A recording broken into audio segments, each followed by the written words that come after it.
All right, welcome to another edition of Uncle Cousin with Brian and Rainey. Hello, Rainey. How are you? Hi, I'm great. How are you? I'm good. Good to see you.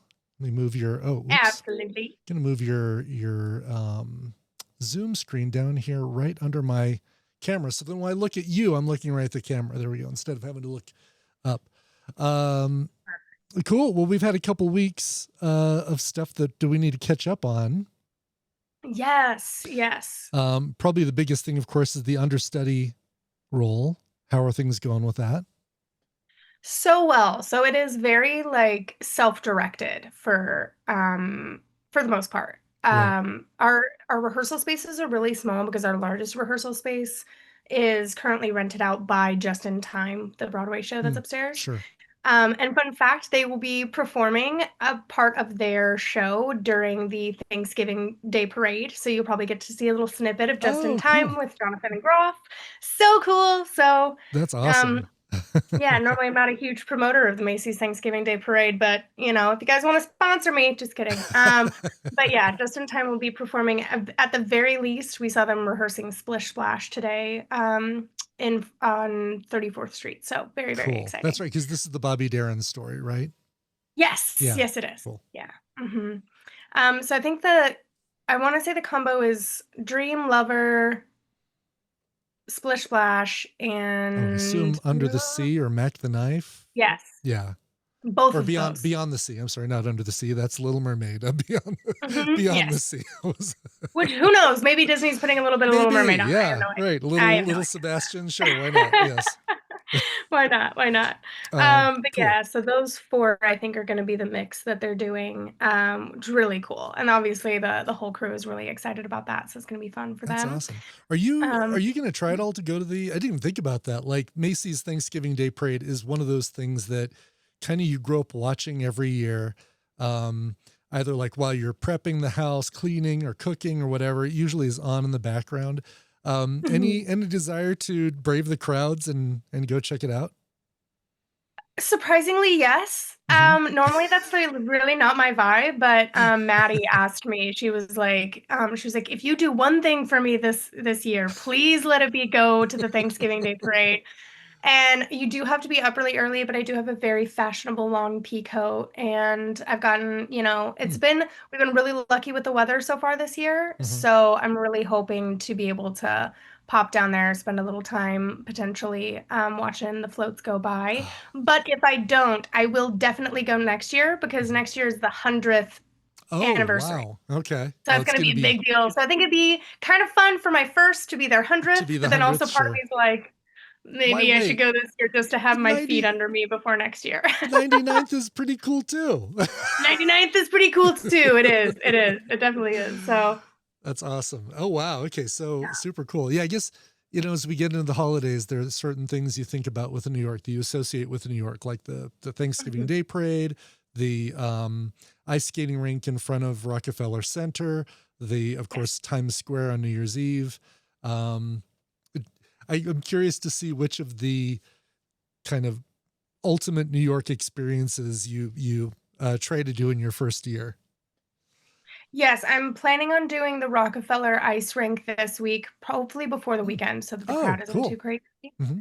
But there's also the Bryant Park holiday festival that goes on. It's like basically right behind the main library in downtown New York. Hmm. And they have tons of shops, tons of little jewelers and craftsmen and oh my God, so many incredible food vendors. And Hmm. like they have like even a hot chocolate stand where it's the traditional like melted hot chocolate and they give you a cup of cream and you mix it in and Oh, cool. it's Cool, delicious. cool. Yeah. Oh, So I'm yes. gonna check that out too. Yeah. Um and I didn't know this, but the original Rockefeller tree was actually put up by the construction staff that was building the center at the time. Really? Yeah, and they put up they all of the workmen pitched together to buy a little tree and then Mhm. decorated it with like tin cans and tinsel made from like trash and stuff, which I think is so New York. And it was so cool because it was just like it was in the height of the Great Depression, when the Mhm. tree first went up. And so then it became a tradition from then on, and now we have this big tree, which I think is a really beautiful symbol of progress for the city, which is really cool. Oh, Little totally. historical fact, Yeah, but there's some yeah, I sort of want to check that out. tradition. associated with construction where when they get to a certain point with a building, they put a tree on top of it, like as a temporary little thing. I learned this when one of my other cousins, who was an architect, we passed a building that had a tree on it, and we were remarking on it. She says, "Oh yeah, that's like a construction tradition that you put a tree on top of the building." But I think that's different, That's really probably, interesting. than the Rockefeller Center one, which because they put that one up in the center of 30 Rock, right, Mhm. Yeah, as yeah, opposed to on right in top of the front of the building. building. Cool. All right, let's get back Yeah. to the understudy thing. So self guided. So you're kind of what you were talking about last time is that the rehearsals are, of course, made for the regular performers of the show. So you're on your own to watch the rehearsals, but you don't get any rehearsal time unless something does happen to the understudy, or I'm sorry, unless something does happen to the main performer, and then they'd pull you in and probably try and jam in some rehearsals. So you're on your own to Yeah, try so and, we will yeah. be having rehearsals. Yeah, well, we will be having rehearsals soon with understudies. It's just a Hmm, matter of, like, efficiency in the space at the time, because like with blocking, whereas that's where you're setting up the stage for where everyone's going to move and hit their marks and so on. If you hmm, have too many people in the room, you don't have enough space to do all that, and so sure. we've really limited it to just the main cast for now. Hmm. But in the next 2 weeks, I think I have maybe 4 rehearsals that I have to be at to make sure that I'm studying the blocking, seeing the lines, updating my notes as far as like what notes uh, um, Zarya, who's the lead for Titania and Hippolyta, Hmm. what her notes have been, so then I can make sure that I'm incorporating that into my work and then memorizing my lines and making sure that I'm not coming up with any ideas or interpretations that are not going to match up with everyone else's, which is a more key part.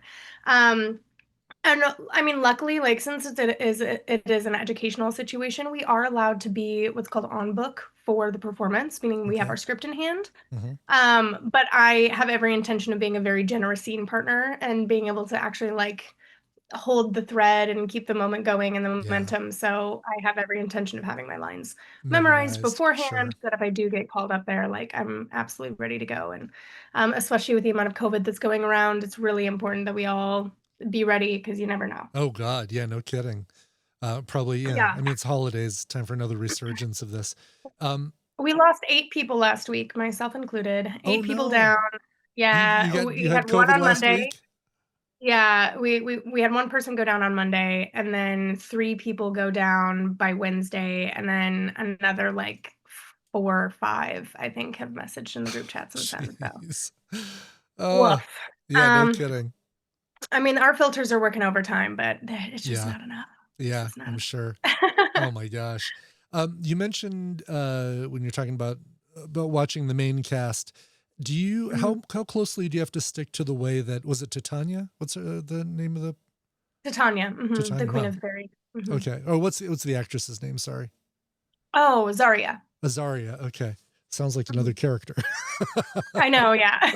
And she is ethereal, so that totally Is she? fits. Okay, perfect. So do you have to, how closely to the way that Azaria plays those characters do you have to be, or can you put your own spin, or not really a spin, but how much can you color out of the lines that Azaria sets for those characters? Yeah, so it's gonna be a given that I'll perform the lines differently than her, as it Hmm. should be, or else it won't come across, like it's Genuine. natural or Yeah. authentic from me. Hmm.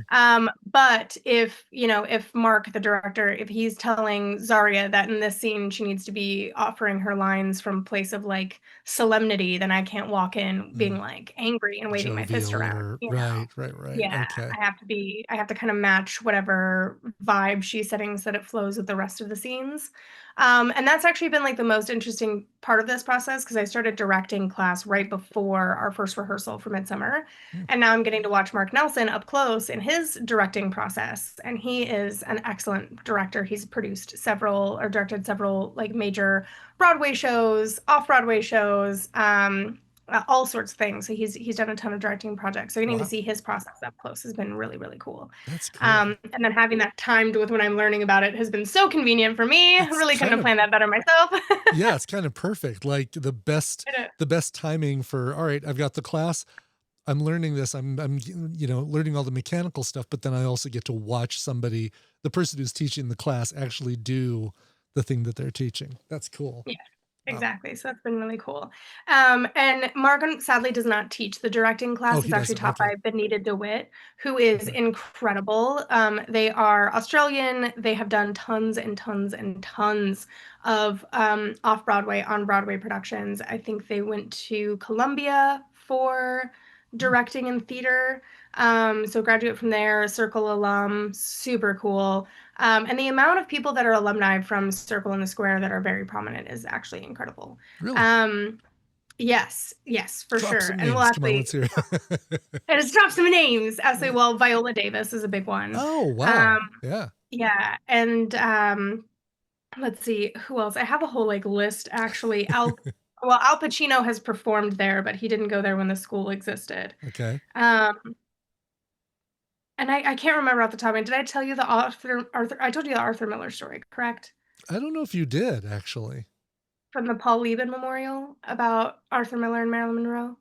No, I don't. I think Oh my this gosh, might this be is the best new. story ever. Yeah. Okay, hold on. Circle in the Square alumni. I don't know why I have to sing my Google searches to be able to actually type them in. I don't know what that's about, It is but going to be the next form of AI too, is that you have to sing your prompts to Chat GPT. So it's good oh practice. wow, look Yeah. at that. We've lost another degree. Kevin Bacon is also Oh, an alum of really? Circle in the Oh, Square look at Theater that. School. Nice. Nice. Oh, Benicio del Toro, Lady Gaga, Gina Gershon, Philip Seymour Hoffman. I knew that. Oh, he's awesome. Or he Um, was awesome. Yeah. Adina Menzel, the original Elphaba. Right. Molly Shannon, I love her. Oh, that's so cool. And That's then really there, cool. oh, what's his face? He was in, oh, the show isn't gonna mean much to you. What is it? Nathan Lane? Oh, Nathan Lane yeah. is also an Nathan alum. Lane. Sure. Yeah. Yeah. Just But saw him that's in just a little, Only Murders in the just Building. some name drops for Yeah, you. that's So good. really Sprinkle that cool. in there. Ah, that's very Um, cool. and then um the biggest one, the one that I'm most excited about, and we'll get into this in a second, is Winnie Holzman, who is the writer and creator of Wicked. So Oh, very cool. okay. Yes. The And she author is of the best book? friends. The yeah, she Mhm. she wrote the play Oh, the and both screen. of the Okay. movies. Gotcha. Mhm. Okay. Screenwriter, I believe. Let me double check. She might have also written the book, but let me triple check. But she went to Princeton with Mark Nelson, my favorite professor. He comes Hmm. up all the time. They went to Princeton together, and Princeton didn't have a theater program at all when they were at school there. And so it was really just like a theater club that everybody was kind of a part of and like brought that culture to yeah, she's the playwright and screenwriter of Wicked. So she converted it from a book into Okay. a play and then did the screenwriting for the movies as well. Which is amazing. Which is probably why they're such great adaptations, because the person who Absolutely. is involved in running the play is the person who did the screenwriting. Yes, yeah, Yeah. and she's been writing poetry and plays since her and Mark Nelson were at Princeton. And then the two of them have obviously grown very close over their 50-year plus relationship friendship. And like it was just so beautiful to see them like chatting with each other and like the way Mark looks at her, he's just like, oh, you just like want to have a best friend that looks at you that way. He's just so in love with her when she talks about her passions and like obviously there's so much support there and like you can tell that they've had so many moments of like you're not giving up on this and neither am I Sure. and we're going to stick with it. And now to see them both like well over the age of 60 like still in the industry, still doing what they love and being rather successful and prolific at it is really Hmm. inspiring. And definitely keeps our um what is that word? Morale. Keeps the Sure. morale of the Yeah. troops Yeah. high. Motivation. Yeah, absolutely. Sure. Yeah, very motivational. So it's really, really cool to meet her, especially with the Gershwin being right next door, and that's where they have Wicked on Broadway right now. Um, and she was in town. The reason she did a seminar for us and came to speak to our class, and we got to meet her, and I got to chat with her one on one, which is really cool. We Oh, got to watch wow. her sign our alumni wall. Yeah. Oh, it was amazing. Um, was because she was in New York for the premiere of Wicked for Good. Sure. So, yeah, and she got to talk to us about like what it was like casting Ariana Grande and Cynthia Erivo, and really what their audition process looked like. And she was like, there were three things that really stood out to me about both of them. Is that both of them had incredibly busy schedules at the time. Cynthia Erivo was in the middle of like two Broadway Mm. shows and some type of touring process, as well as like recording an album for something else. And then Ariana Grande, being Ariana Busy. Grande, was Right. also on tour and Yeah. singing and has all this stuff going on. And both of them still dropped everything to come in person to audition, no makeup, like followed all the rules, were not Wow. divas at all, came in, followed exactly the same process. And she was like, it was really powerful to see people that, haven't had to apply for a job in years, Hmm. go through the whole Hmm. process and do it perfectly respectfully. And she's like, and both of them walked in, and we were looking for people who felt like they weren't from here, they weren't from Earth, you wanted them to feel like they were from Oz, and both of them walked in with this Sure. air about them that they're just like completely out of this world. And that's why they ended up getting cast. So on top of course, their incredible vocal Of skills. course. Yeah. I Um, mean, that's another of big course. plus. Yeah, Were both huge of them, contributor. So I can't imagine that either of them were up for the other's part. I mean, that Galinda is so totally Ariana Grande and Elphaba is so totally Cynthia Erivo. I can't imagine at any point Ariana's, yeah. auditioning for Elphaba as well, or like saying, "I'll, you know, give me either one," because she just seems to Yeah. fit that role so perfectly. 100%. So I think, I saw this in an interview with Ariana. She was originally like just auditioning for either part. Mm. Oh, She really? would have Okay. preferred Galinda Yeah. originally, but she wasn't going to be picky. Like she just wanted to be in Wicked very badly. But I think it's very clear, and it was probably very clear to the casting team pretty much immediately where they belonged. Yeah. Um, Yeah. and it was so funny because the morning of our seminar, so we have this whiteboard on the office door that has a question of the day, and it'll be like, what's your favorite color, what's your favorite Halloween treat, like what are Mm. your plans for the holidays. It's Hmm. just silly little questions for us to answer and Sure. have community moment, whatever. And for whatever reason, Jeff Sondheim, who is one of our faculty members, he was like, oh, let me just give everybody an existential crisis today. Welcome to Existential Tuesday. um, do you believe in free will, or do you believe that everything is predetermined? And Mm. this set off a chain reaction of debate for the whole day. Every hallway Really? conversation, every break we had in class, it just kept coming back to this, which was really fun. And it was very interesting to see everybody's take. But I have this argument that it's like a little bit of both, like you're co-creating with the universe, you Hmm. know? So all of the potential outcomes already exist and are already happening at some point in the timeline, which we experience as linear. And we have the free will to choose whatever we're going to do and where we're going to be. But there are going to be certain moments that are canon, if you will, Yeah. that have to happen for you to proceed down the path, no matter what. And, the whole Marvel theory. I was gonna say it's totally um, the Spider-Verse thing, right? Like we have canon events that have to take place. Yeah, Yeah. absolutely. Because and the perfect example is Ariana Grande in Wicked. Sure. So, which we find out at the end of the day, right? So we're like, we're having this conversation. We're having this conversation. I'm trying to explain everyone my very complicated spiritual beliefs that have obviously taken years to culminate Yeah. and produce and require a certain like scientific knowledge as well as spiritual, which I am the only person in the room with both of those things. So trying to explain this to you, I'm like, we need a seminar. I need 6 hours of your time at least. Right. And then we go to the seminar, we meet Winnie, everybody's in tears, everybody's so inspired, they're all in love. And then she tells the story of how Ariana came in contact with Galinda originally. So Mm. when Ariana Grande, and you'll resonate with this, so would Dad, this cracks me up. But Ariana Grande, when she was 10 years old, won a radio show opportunity to go backstage after a showing of Wicked during the original run Hmm. to meet the cast and meet Galinda, who is played by, why am I suddenly forgetting the Kristen name? Chenoweth. Kristen Chenoweth, Yep. yes.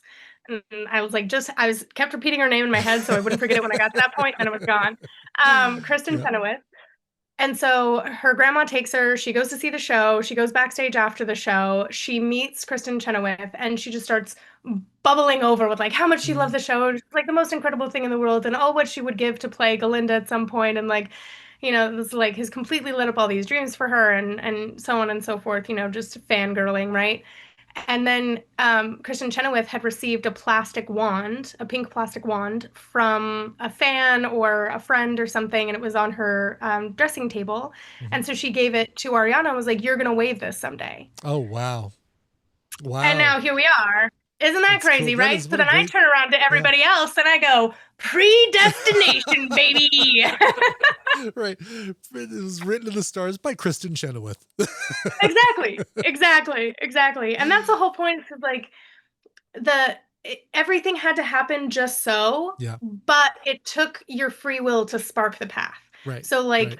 Ariana had she to had go to want to call backstage. in, Yeah. had to Right. want to call into the radio show, had to want the tickets, had to have heard of what Wicked was or whatever to call in and make that Hmm. happen. Hmm. She had to then convince her noni to take her. Her noni had to be willing and healthy enough to go since her mom was working and wasn't able to, right? Right. And then everything with the backstage passes had to work out just so. And then to have that moment with Kristen Chenoweth, and then Kristen give her the wand, and then her obsession with that continue for years and years and years, and for her to not give up on what she wanted to do and Mm. like be so focused on going through Disney and going through Nickelodeon and going through like being a pop star Right. and getting her vocals to the point that she could play Galinda and be the only choice Hmm. vocally for this Hmm. character and how it's supposed to be played on screen. So it had to line up just so. And so, yes, it was her free will to decide, yes, I want to play Galinda. But then the predestination comes into place. And so it was like the perfect little like bow on my thesis for the existential question of the day. Period, paragraph, Um, end of report. and scene. Thank you. Right, right. Yeah. So yeah, that was really cool. And the debate is still going. It's still hot and Of course it heavy. I is. did Yeah. not win everybody over, but a lot of people were like, I don't know, Ray, I kind of see where you're coming from. I kind of see it. I see it. And I was like, Right. that's great. I know. I But know. on the other hand, yeah, sure. Yeah. Um, Leg toss toss. yes. Exactly. Very cool. But yeah, that was cool. Really, really cool. Well, we've got a couple questions, audience questions. I pulled them in No now. way. This Yeah, is my favorite part. Let's it is do it. too. Let's see. Before Tank Girl, Trisha Teveno says, "Congrats on the understudy. You guys forgot to talk about the most important part of the parental visit. Did you find the best pizza in New York?" Haha. No, I don't think we did. We found some very good pizza. Okay. We Okay. found some really delicious pizza on the corner of 50th and 8th, and they had some really delicious cannolis as well that I was lucky Mm. enough to try. Love cannolis. Mhm. But I think I will have to venture further in towards Little Italy to find the best slice. Sure. I did, however, recently try New Jersey pizza for the first time. I went to go get a little bit of nature. I went to Okay. Jersey, a little $20 train ticket to end up at the beach. Um, Nice. and delicious. Really? It's like honestly comparable to like Chicago style. Like their Oh, deep so dish is thicker. super saucy. Yeah. Okay. Mm. I was And curious covered what in makes sesame seeds, which was interesting but yummy. really by Yeah. like no matter what kind you get, it's gonna have sunflower seeds on it. Sesame seeds, but I'm yes. sorry, sesame I think so. sunflower sesame seeds. So like you get a slice of pepperoni, they sprinkle sesame seeds on it. It's like the dough is like rolled in sesame seeds, like Oh, baked into gotcha. it. Okay. Like a bun. It's really Gotcha. good. Huh. Yeah. Fascinating Wow. flavor, but I really liked it. The sauce was delicious. And the thing that I really like, so apparently the reason that, and I just found this out too, because now my feed is full of secrets of bagels and pizza from New York City, is Of course. all of the reason that the bagels and pizza here are so good Mhm. is because the yeast reacts differently to the water here because we have soft water. And so the soft water makes the bagels when they're boiled and the pizza dough much like fluffier and softer, Hmm. and the yeast has a different reaction, so it releases different enzymes when it's maturing, and so that's why the pizza and bagels here are so much better, which is fascinating but That is true. fascinating. Wow. Very true. Makes sense. Yeah, I like it a lot. So yeah, have not found the best slice yet, but we did have some very good pizza while they were here. Okay, good. Yeah, Keep reporting on after that on the process because will do. yeah, I mean, Little Italy seems like it has to be where you'd find it, where you'd find the best pizza. So Yeah, yeah, I also got to go hunt down some gelato out there. I oh top yeah, sure. priority. and a Me good and my lactase going on an adventure. chicken parm. Let's see. Mhm. Yvang 5580 says, "Congrats on getting cast for the role. Thank Um, you. can you talk about how you prepare for a role? Do you draw from other performances? How much of your own personality do you inject into the character?" And we talked a little bit about what that with the understudy, but maybe even more in general, since there are other classes where you're having to write a soliloquy and go up and perform it and things like that.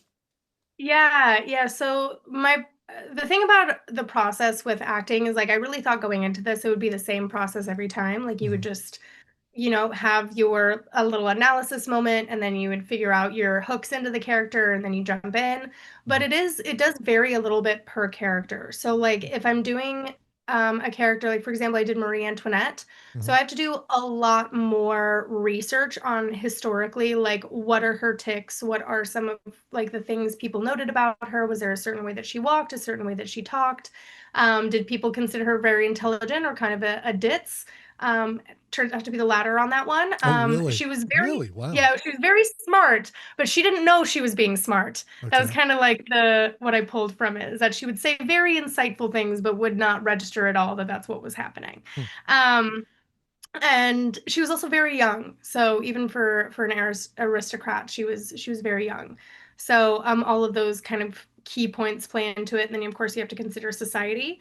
Mhm. Whereas if it's a much more modern production like John Proctor is the villain, which is about like high school students in modern day, that's way easier for me to tap into because there are lots of examples of people from my own life that I can pull personality traits and Sure. stuff from. Sure. But it always starts with analysis. I read every play all the way through at least 3 times before I start analyzing my lines. Oh, wow. And then, yeah, because you want to really understand Mm. your character's arc as well as Hmm. the arc of the storyline and like the overall tone, because it'll inform what kind of decisions you can make. Because you do have a lot of freedom in decision making, but if the scene doesn't call for that emotion, it's going to look out of place no matter what. Sure. So, Yeah. no matter how naturally it seems to come when you're reading it. So read through at least 3 times, and then I'll read my scene, at least 1 to 3 more times. And then I start the analysis. I find like all of the lines that are repeated. If my character or another character is repeating a certain phrase over and over again, there's a reason the playwright's highlighting that. Hmm. And I'll kind of go into the symbol analysis of that and make sure that I really understand what's trying to be said there. And then it's a matter of memorization, which is so fun, so great, so fun, so exciting. And we're all kind of experimenting with new techniques, so there's that. So, the one of the apps I've started using, but I'm definitely not a master of, and it's not a staple of my process just yet, is called Line Learner, because you Okay. can record your lines and the lines of the other person or people Oh. in the scene, Hmm. and then change the voice on them so they all sound a little different, and then you can listen to it over and over again, which is great for my audio files, Oh, because for then you can, like, sure. listen to your lines while you do the dishes, which is great. Yeah. Um and then there's my tried and true technique, which Pedro Pascal also uses, which is you write out your lines like in a paragraph, and then you write out the first letter of each word. So it just looks like gibberish, and you do it Hmm. in columns by each line. And then you read through your lines, pointing at each first letter and try to get through the whole thing. And then if you can do all of that without it, and then you'll do it without looking at anything. And that Wow. can be quite the process. Sometimes it takes 2 hours and I've got them down. Sometimes, like last week, I had 3 scenes. I did not get all of them memorized for whatever reason. My brain was just cooked, I think. But it Sure. was like trying to get there and getting as close as I possibly could so that I could at least like hold the thread for the scene at least. But it is a lot. It's a lot. And the memorization is like the first part you have to get down because you can't play with it until you have it in your body. Sure. Sure. And then if you're not showing up to class with your lines memorized, then you're not really utilizing yours or the professor's time all that well because you're not going to get those juicy notes. It's going Of to be things like, course. oh, I He's think just you gonna kind of say, missed the point on this line or yeah. Great. Great. Good job reading it from the page. All right. Let's move on. Yeah. yeah, Exactly. right. Exactly. Exactly. And like, Yeah. and then one of our professors, he's like, you need to be spending at least 3 hours a week with each scene. Hmm. And I have anywhere from 3 to 4 scenes a week, sometimes five if I have monologues, because I sometimes have two Mm. monologues per week. And so you're looking at like 5, 10, 15 pages of lines of dialogue that you have to memorize. Oh my God. And it gets pretty intense, pretty overwhelming. But that's the thing is like this industry does require a certain level of rigor and vigor Sure. and stamina, which is the vessel I'm building right now. And that is Hmm. my big lesson for the month is stamina. Hmm. I don't want to pick up running, but I feel like it's going to teach me a lot about what I'm physically capable of. So Plus, while we'll you're see. running, it's another opportunity for you to listen to the lines again. Precisely. Yeah. I'm like, Yeah. I'm on the train and I like want to be listening to music, but instead I'm just listening to, Jesu, what haste? Can you not stay a while? Can you not see that I am out of breath? I was like, how does thou have breath to say thou art out of breath when the tale that thou dost excuse is longer than the tale thou is explaining? And then I'm just like, oh my God. Great. It's Listen to that exhausting. iambic pentameter right there. Ugh, love it. That was all wrong, by the way. If anyone Ah, looks that up, if the nurse anyone's like, scene from Romeo and Juliet, it was not good. It was not accurate. it's all right. I'd be surprised if we get some We'll get corrections there. on that one. Um, uh, kind of playing off of the mention of the Marie Antoinette, for example. So Mhm. one of Yvang's questions was, how do you inject your own personality, or how much of your own personality do you inject into the character? With a character like Marie Antoinette, who is an established, like you said, you've done all this research on her, you know how Mhm. she perceived herself, how other people perceived her. How how do you inject a little piece of Rainey into that as well? Yeah. Yeah. So with that one in particular, like once I found the key of that she's like kind of like ditzy, like she's not very doom and gloom, like she's Mm-hmm. just kind of like very, very like surface level. Mm-hmm. Um, I was like, okay, well, like in what situations do I sort of like play the fool? Like Mm. what situations have I put myself in, or what certain experiences or people do I have in my life where I may like not feel the need to be the smartest person in the room? Mm-hmm. And then just lean into that. And like definitely wouldn't consider I wouldn't consider myself necessarily an intellectual, I guess, but I also wouldn't consider myself a dead spending point, somewhere in a happy middle Yeah, ground, normal yeah. Mormon. I'd say But leading way more towards the smart than maybe you yeah, even give yourself I, credit I for. hope so. Yeah, I certainly hope so, but yeah, yeah. so everything is relative. But it was, yeah, it's just finding that sort of where could I fit in and where is this fun for me? Mm-hmm. And then so what I took from that is like, okay, like when I'm in a new class and I don't have like music theory, for example. I don't have the background in it. I find myself being goofy in there all the time to accommodate for the fact that I am not the smartest person in the room. Mm-hmm. Whereas in a room about text analysis or literary analysis, I'm very straightforward and very intellectual because I do have like a good intellectual drop on that. So I just pretended like I was in music theory class and I didn't really understand what was going on. Mm-hmm. And I was just trying to be like as entertaining and likable as possible in the moment, which is not too far off from my normal personality and leaned into that and then picked a couple physical traits like so I kind of kept my hands for her like up here and like kind of like Mm. ballet hands like very Sure, like like dainty socialite, and even like yes, right, yeah, like right, little right, birds floating around my head.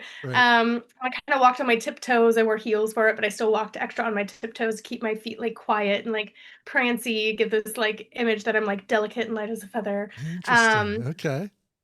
And then one of her lines, she's talking her and two other women who are trying to lead the women's side of the French Revolution. That's who Mm-hmm. she's in the room with. Mm-hmm. Have a friend who's been arrested for killing her husband, and they're discussing going to jail to like help this friend. And one of my lines in response to them deciding that they're going to go to the jail and see their friend Charlotte is to ask, well, is she good on ribbons?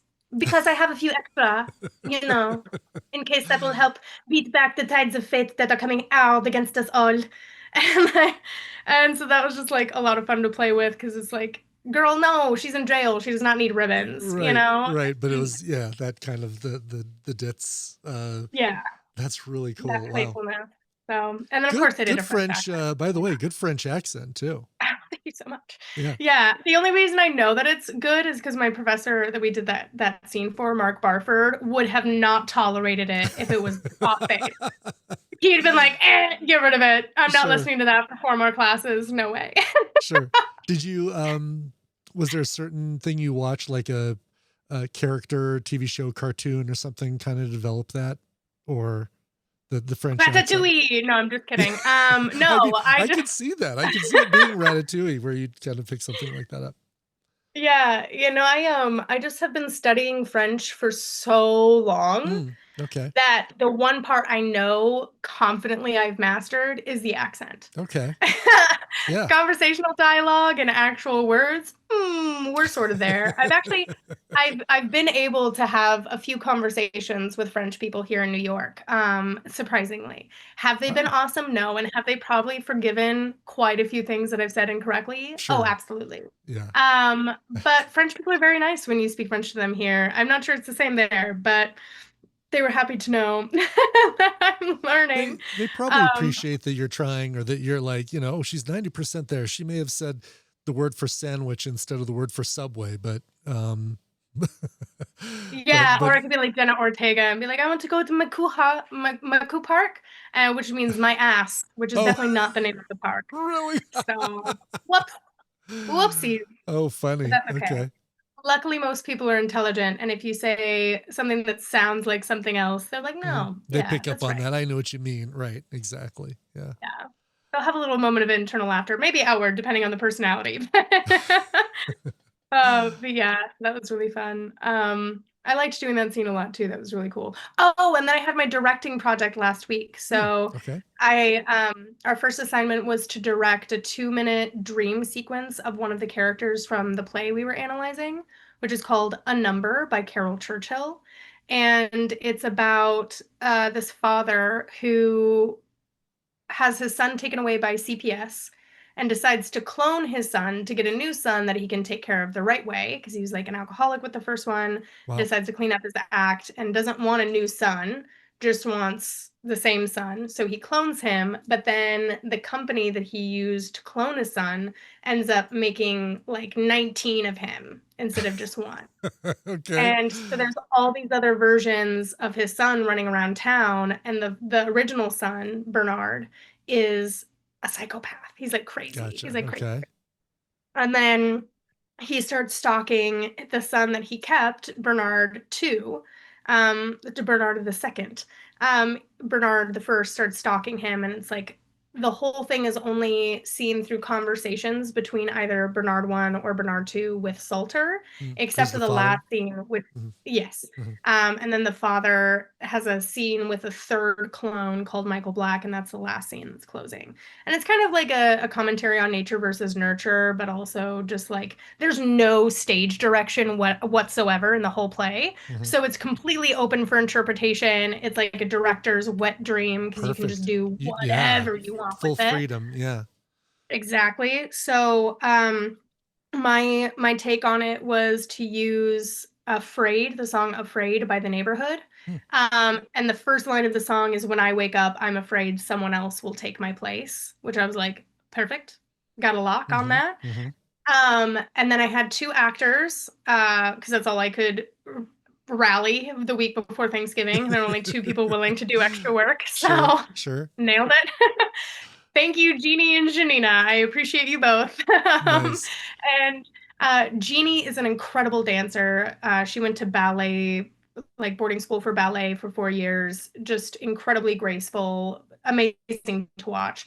And Janina is incredibly expressive. They're super powerful when it comes to language and diction. They have incredible vocal control for expressing emotion clearly. Hmm. And so I was like, this will be perfect. And so I had Janina speak the lines while Jeannie did an improv dance as sort of like the stalker version Oh, of wow. B, Yeah.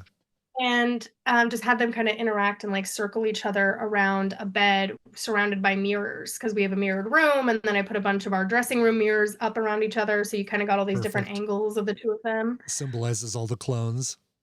Exactly. Hmm. And kind of that feeling of being watched whenever you're not directly looking at something, which I thought was cool. Hmm. And then I used my sunset light that you see behind me, and I switched it between red and blue. So it was blue for the first half until it got to the chorus where it repeats that line, when I wake up, I'm afraid somebody else might take my place. And I Oh. switched it from red to blue to red to blue. And then I had them touch, and then it switched over completely to red. And then it was Hmm. just Jeannie stalking Janina until she rose from behind the bed and snatched Janina down. Janina screams, lights out. It was really cool. That's So I'll be wild. posting a video part of that on my Oh, Instagram. But cool. Yeah. Let me know. yeah, really, Shoot me a link and I'll put it in the I'll yeah. add it to the show notes of this. I'll get that done for you today. Yeah, Yeah, but that's it was so it was a cool. really fun experience, and, like, I forgot to ask someone to record, so luckily, another shout out to my friend Elle Lilly. Thank you so much for recording. Oh, She good. sent it to me afterwards, and you can hear, like, the little, like, key moments. Because I only had 3 days to put it together, so I was Right. like, most of it's gonna be, like, up to my actors to, like, just Interpret. whatever they feel is right in Mhm. that moment, just hit these key moments, and then I'll be satisfied, and then the Sure. rest is, like, for y'all to play with. And at every moment that I had a key moment, there's like a gasp for like, ooh, or, oh wow, from the audience. Hmm. I was like, Hmm. yes.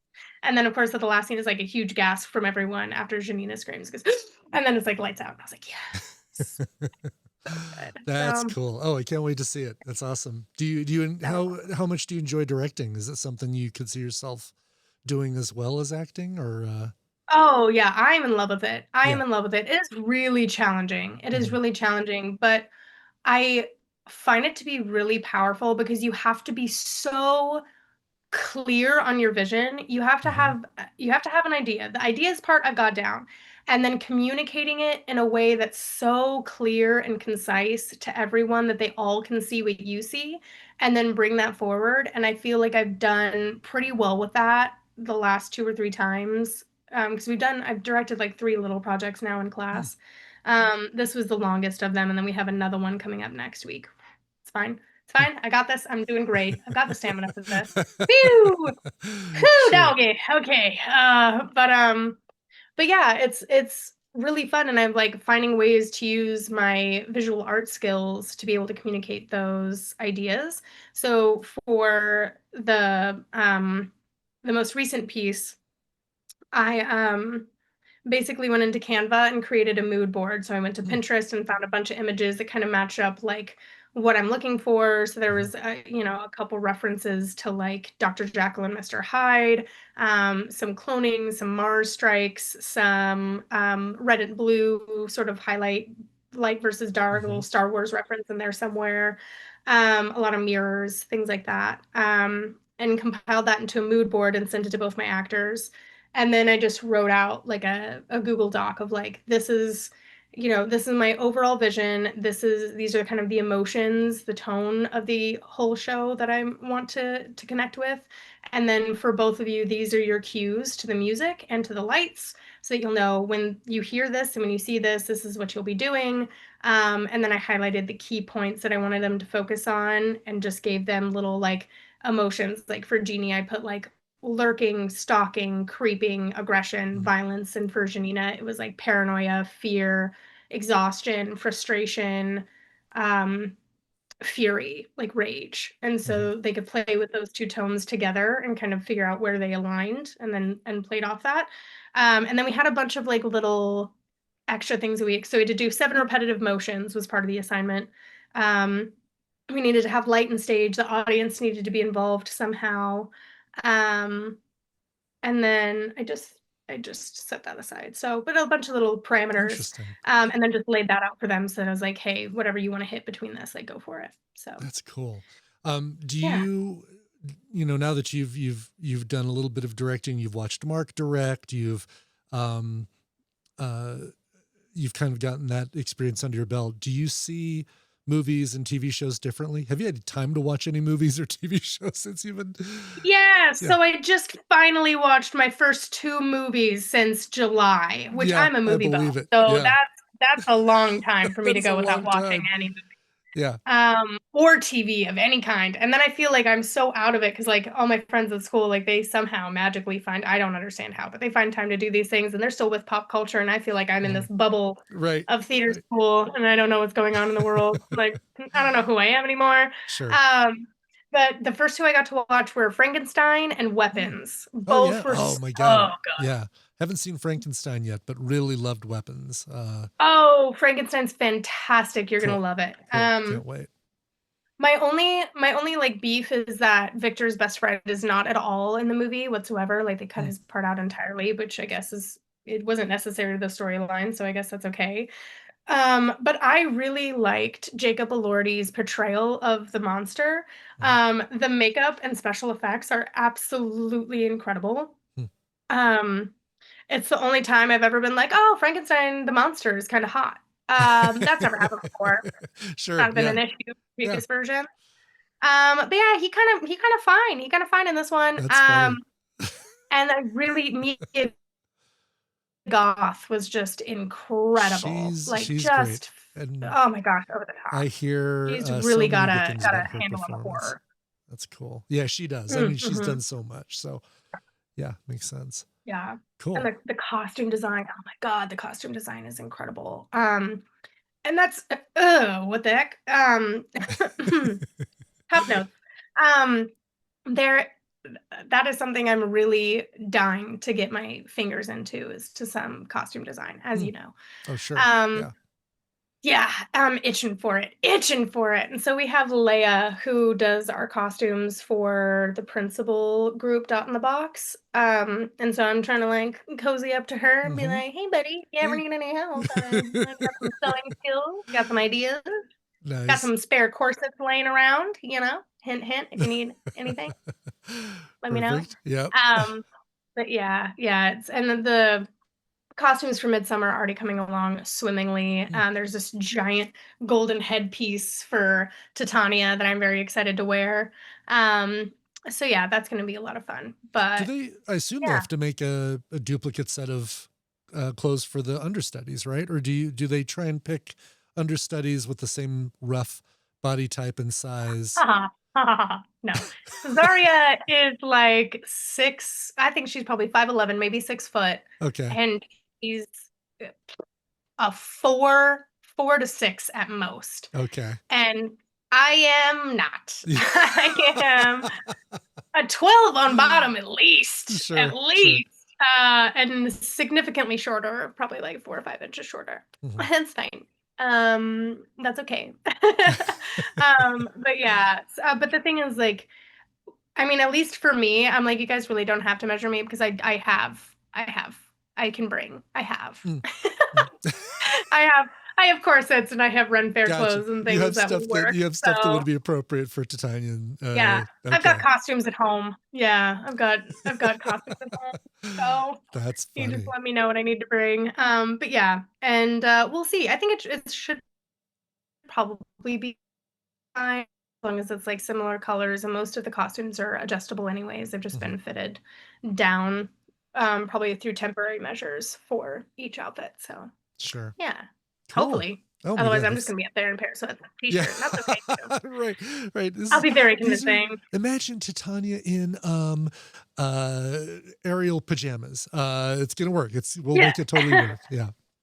Titania Trunchable, indeed. Yeah. Right. Right. There you go. Um so what's on deck for this week? I know it's Thanksgiving week, obviously. No class Thursday and Friday, I assume. No class. This week is purely line work, memorization, scene analysis, just prepping for the next 2 weeks. Hmm. We're in what's called performance block right now, so I only have regular classes the next 2 Mondays. Other than that, I'm either in rehearsal for Midsummer or I am in rehearsal for devised works, which is essentially like we have a director who's a faculty member, and then we all contribute our ideas to build a scene, Hmm. some type of play.